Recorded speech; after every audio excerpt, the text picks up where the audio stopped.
Hola a todos, bienvenidos a este nuevo episodio, este nuevo capítulo de esta serie explicando los ejemplos del libro Deja con programar de edición de Paul y Harvey Deitel. En el ejemplo de hoy vamos a explicar los principales objetivos del capítulo número 10, los cuales van a estar divididos en dos subprogramas, sería el 10.1 y el 10.2. En la primera parte, en el ejemplo 10.1, el programa 10.1, tenemos que vamos a explicar los conceptos de qué es el polimorfismo. Vamos a usar el override para efectuar polimorfismo. Vamos a distinguir entre clases abstractas y concretas y declarar métodos abstractos para crear clases abstractas. Bueno, para, para aprender el concepto de polimorfismo, lo voy a explicar mediante el ejemplo acá que tenemos hecho, ya que es mucho más sencillo explicarlo con un ejemplo que con una definición. Dicho esto, empezamos. Tenemos una clase cubo. Hacemos referencia al famoso juego de Minecraft, en el cual está dividido por cubos. O sea, el jueguito es cubos, puros cubos. Tenés cubo de madera, de piedra, de minerales. A su vez, estos minerales pueden ser diamante, carbón, hierro y qué sé yo. Y hay así demasiados.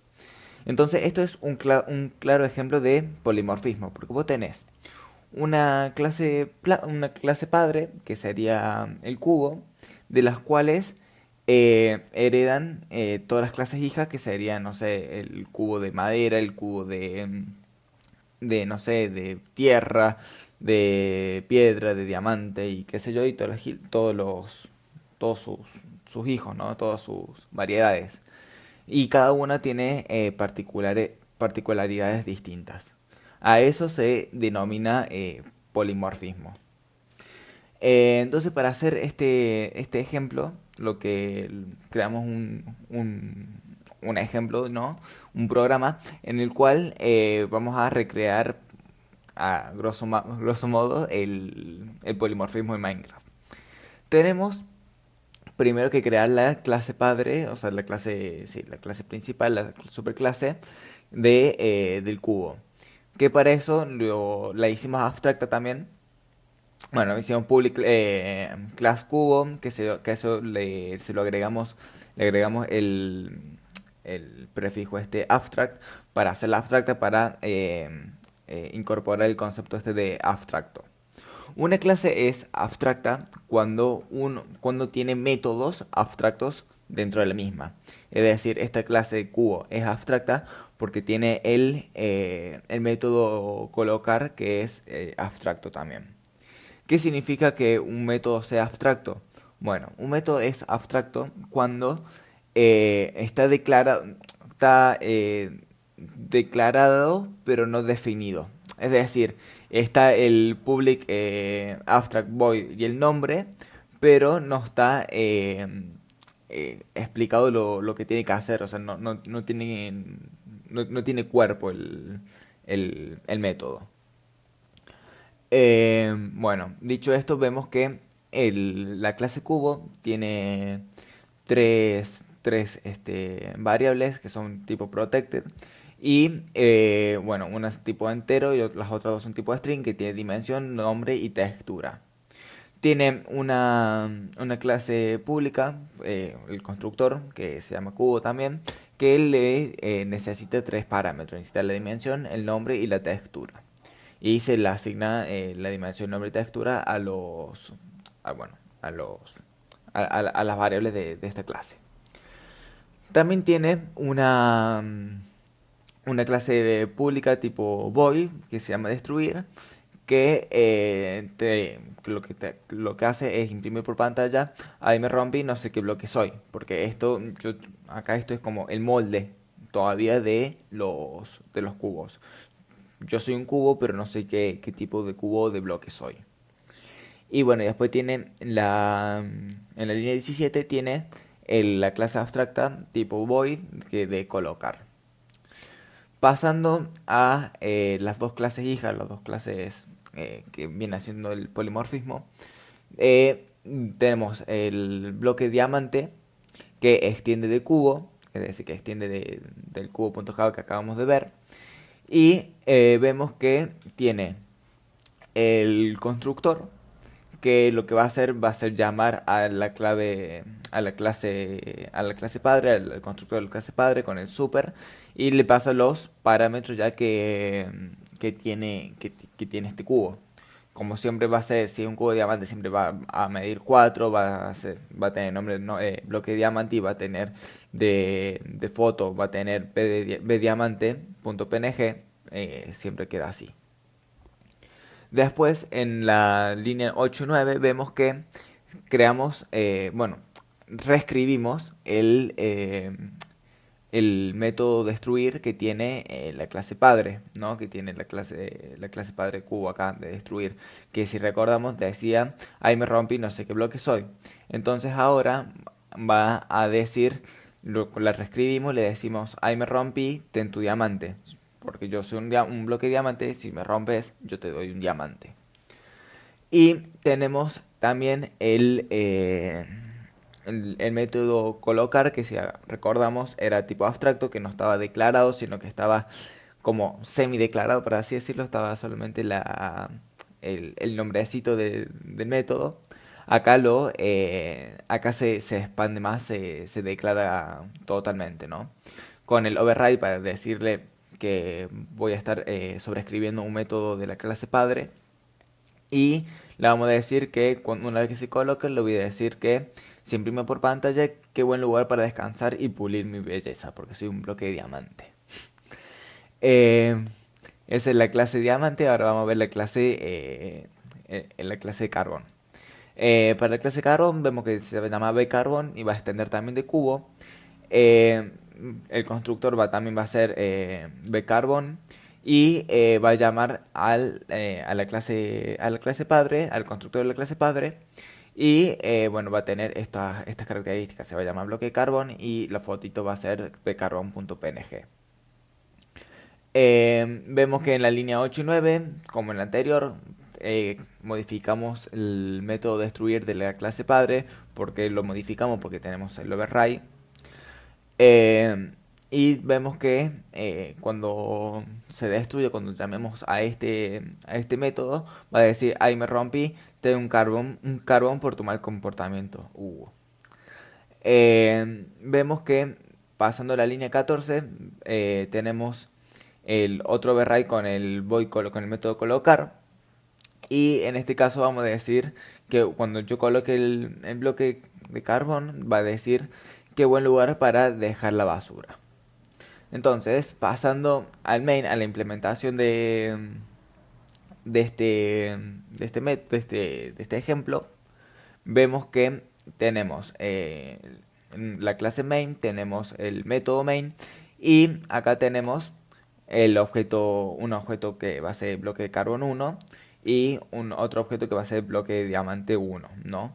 Y cada uno va a estar declarado como corresponde.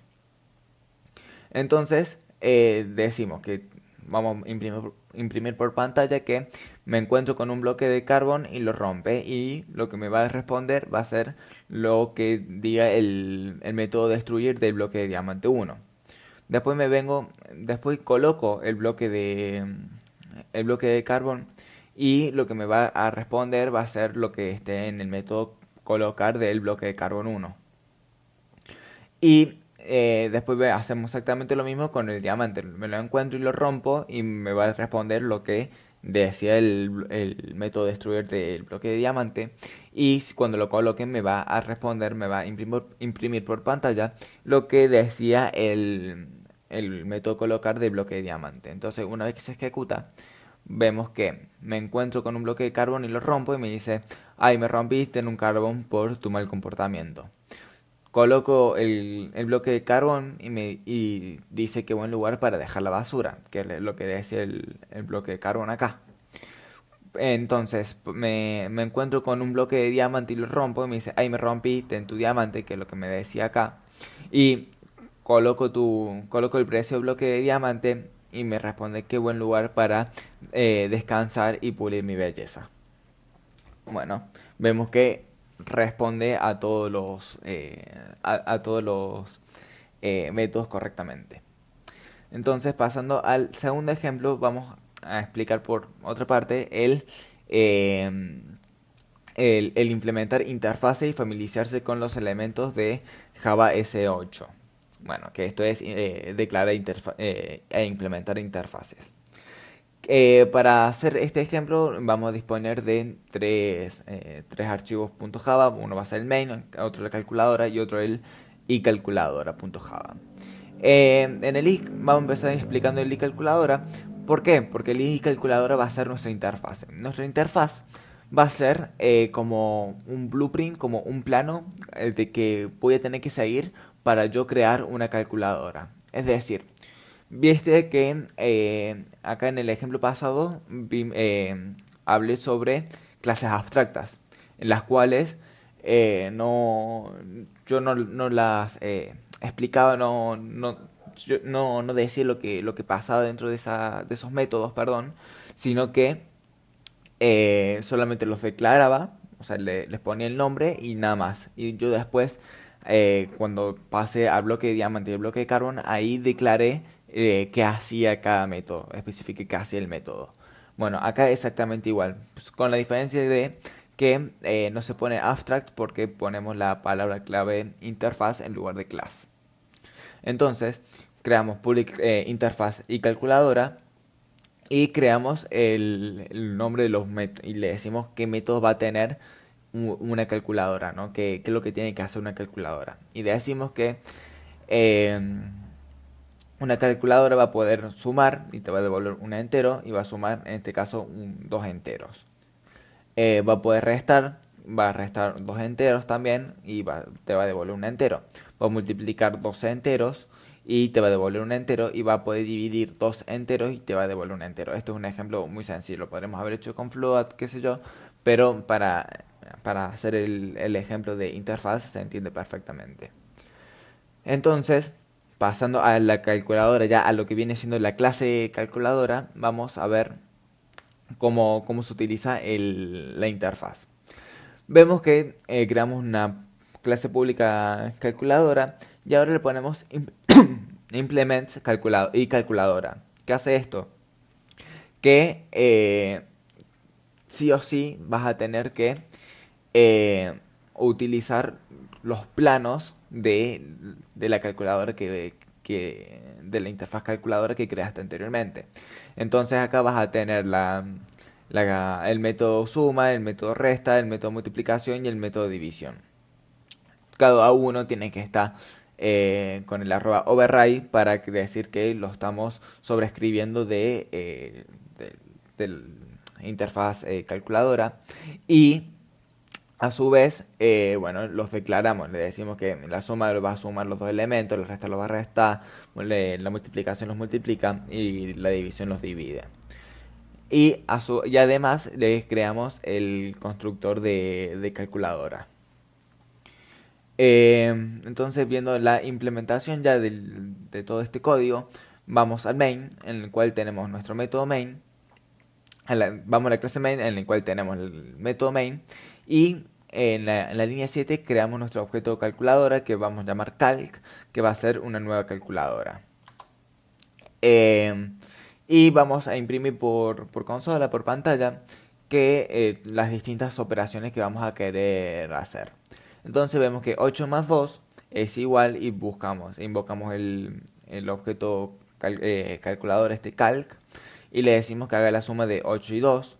Invocamos también para la resta, vemos que vamos a invocar la resta del método calc, del objeto calc, perdón. Para la multiplicación vamos a invocar el método multiplicación del objeto calc y para la división, bueno, el división también. Y bueno, y esto da de resultado.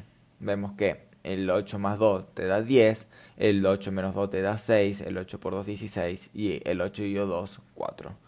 Funciona perfectamente y se explica el, el- el concepto de interfaz. Espero que lo hayan entendido. Cualquier consulta en los comentarios, como siempre. Hasta la próxima. Adiós.